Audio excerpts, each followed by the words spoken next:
নির্বাচনী হাওয়া বইছে সারা দেশে। ত্রয়োদশ জাতীয় সংসদ নির্বাচন ও গণভোটকে সামনে রেখে নির্বাচন কমিশনের দেয়া তফসিল অনুযায়ী গেল ৩০ ডিসেম্বর থেকে ৪ জানুয়ারি পর্যন্ত মনোনয়নপত্র বাছাইকালে ২৫৬৮টির মধ্যে ১৮৪২টি প্রার্থী মনোনয়নপত্র বৈধ ঘোষণা করেন রিটার্নিং ও সহকারী রিটার্নিং কর্মকর্তারা। ৭২৩ জনের প্রার্থিতা বাতিল করা হয়। গত ৫ থেকে ৯ জানুয়ারি মনোনয়নপত্র গ্রহণ ও বাতিলের আদেশের বিরুদ্ধে আপিলের সুযোগ দেওয়া হয়। নির্বাচন ভবন প্রাঙ্গণে আপিল কেন্দ্রে অঞ্চল ভিত্তিক ১০টি বুথে এই ৫ দিনে মোট ৬৪৫টি আপিল জমা পড়ে।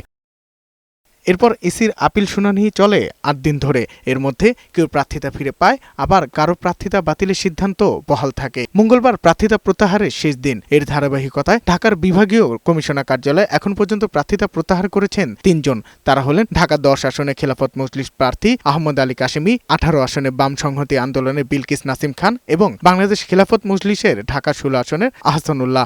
জোট থেকে জামাত ইসলামের প্রার্থীকে মনোনয়ন দেওয়া হয়েছে। সেই কারণেই আমি আমার মনোনয়ন প্রত্যাহার করার জন্য এখানে এসেছি। ঢাকা ১০ দলীয় জোটের প্রার্থীর বরাবরে আমি এটা ছেড়ে দিয়েছি এবং কিশোরগঞ্জ ১ থেকে আমি নির্বাচন করার চিন্তা করেছি। রিটার্নিং অফিসার জানান, আজকে নির্বাচনে চূড়ান্ত বা প্রতিদ্বন্দ্বী প্রার্থী চূড়ান্ত হয়ে যাবে।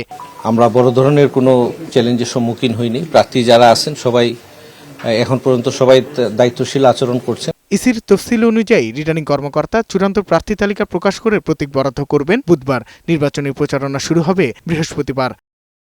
সাজ্জাদুর রহমান, বৈশাখী সংবাদ, ঢাকা।